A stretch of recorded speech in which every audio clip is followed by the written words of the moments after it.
Welcome back. నూతన సంవత్సరం సందర్భంగా ఉమ్మడి తెలుగు రాష్ట్రాల్లోని దేవాలయాలు భక్తులతో కిటకిటలాడుతున్నాయి. ఈ రోజు గురువారం కలిసి రావడంతో నిర్మల్ జిల్లా కేంద్రంలోని గండి రామన్న సాయిబాబా ఆలయంలో బాబా దర్శనం కొరకు పెద్ద ఎత్తున తరలివచ్చారు. భక్తులకు ఎలాంటి అసౌకర్యం కలగకుండా ఆలయ పాలక వర్గం తగు ఏర్పాట్లు చేసింది. ఇదే అంశానికి సంబంధించి మరింత సమాచారం మా ప్రతినిధి శ్రీనివాస్ అందిస్తారు. శుభాకాంక్షలతోటి ఈరోజు ఉమ్మడి తెలుగు రాష్ట్రాల్లో భక్తులు కిటకిలాడుతున్నారు. ప్రతి దేవాలయంలో కిటకిలాడుతున్నారు. మనం నిర్మల్ జిల్లా కేంద్రంలోని సాయిబాబా మందిరం దగ్గర మనం ఇక్కడ ఉన్నాము. అయితే ఇక్కడ గురువారం ప్లస్ మొదటి రోజు అవడంతో భక్తులు చాలామంది వేరు ఉన్నారు. అయితే ఇక్కడ ఉన్న ఈ గుడి యొక్క విశిష్టతలు ఈ గొప్పతనం ఏందనేది మనం ఇక్కడ మన సాయి దీక్ష సేవతం అధ్యక్షుడు జగన్మోహన్ గారు అడుగుతాం. చెప్పండి సార్, ఈ గుడి యొక్క విశిష్టత ఏంటి? ఈరోజు జనాలు ఏ విధంగా ఉన్నారు?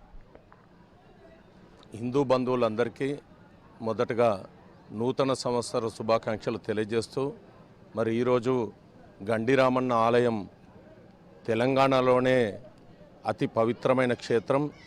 ఇక్కడ రాముడు లంకకెళ్తున్నప్పుడు గుహలో బస చేసిన స్థలము. రాముడు బస చేసిన రోజు లింగాన్ని ప్రతిష్ఠించుకోవడం జరిగింది. తదనంతరం సాత్వారాం మహారాజ్ ఈ గుహలో తపస్సు చేస్తూ మరి ఈ రోజుకి కూడా మునీశ్వర్లు ఈ గుహలో ఉండడం జరిగింది. ప్రతి పౌర్ణమికి మునీశ్వర్లు శివుడికి అభిషేకం నిర్వహిస్తూ మరి అలాంటి ఈ పరిసరాల్లో నందిగుండం ఆలయం కానివ్వండి, బాబా ఆలయం, దత్తాత్రేయ ఆలయం ఎంతో కోరిన కోరికలు తీర్చే దైవం. ఈ క్షేత్రాన్ని ఎందరో భక్తులు మొక్కులు తీర్చుకుంటూ వారు అనుకున్న పనులన్నీ నిర్విఘ్నంగా అవడం వలన ఈరోజు భక్తులు విశేషంగా ఈ ఆలయాలను సందర్శిస్తూ మరి ప్రతి ఒక్కరికి ఆ భగవంతుడు ఆయురారోగ్యాలు అష్టైశ్వర్యాలు ప్రసాదించాలని, మరి ప్రతి ఒక్కరు ఆధ్యాత్మిక మార్గంలో నడిచినప్పుడే మనం ఆ భగవంతుడు మన ఇంట ఉంటూ మనల్ని రక్షిస్తూ ఉంటాడని చెప్పేసి. అయితే ఈరోజు మొదటి రోజు జనవరి 1 మళ్ళీ అంతేకాకుండా గురువారం తోటి ఈ మందిరానికి వేల మంది వస్తుంటారు. మీరు ఏ విధంగా ఏర్పాట్లు చేస్తారు? వచ్చిన భక్తులందరికీ ఎలాంటి అసౌకర్యం లేకుండా అన్ని సౌకర్యాలు ఏర్పాటు చేయడం జరిగింది. ఈరోజు అన్నదానం కొరకు కూడా 6 కుంటలు కూడా ఏర్పాటు చేయడం జరిగింది. ప్రతి ఒక్క భక్తులకు ఎలాంటి అసౌకర్యం ఉండకుండా మరి ఇక్కడ మేము నిర్మించిన ఫౌంటైన్స్ కానివ్వండి, బ్యూటిఫికేషన్స్, మరి ఎందరో ఆనందంతో వారు సెల్ఫ్ ఫోటోలు కూడా దిగడం జరుగుతుంది. అయితే ఇక్కడ మనతో పాటు ఇంకో భక్తులు తెలుసు.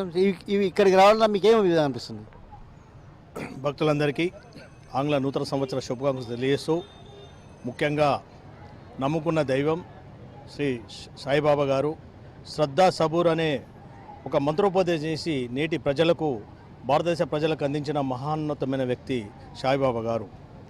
ఈరోజు మరి ఇక్కడ రావడం అనేది, నేను గత గుడి నిర్మాణం చేసినప్పటి నుంచి కూడా అనుకున్న కోరికలు మనం మనసులో అనుకునేవన్నీ నెరవేరుతున్న సందర్భంగా ఇక్కడ ప్రతి గురువారం కాదు రోజు రావడం జరుగుతుంది ఇక్కడ మేము. కాబట్టి ఇక్కడ జరిగే కార్యక్రమాలన్నీ మేము మా జగన్మోహన్ రెడ్డి ఆధ్వర్యంలో స్వచ్ఛందంగా మేము సేవా కార్యక్రమం చేస్తున్నాం. శ్రీరామచంద్రుడు స్థాపించిన శివలింగం ఉండడం, ఆ ఎగువ ఉండడం, ఇక్కడ ఎంతో పచ్చటితోటి కొన్ని వేల సంఖ్యలో మంది వస్తున్నారు. ఇది ఇక్కడ ఉన్న భక్తుల కిటకిట. Cameraman Suresh, Srinivas, Raj news, Nirmal.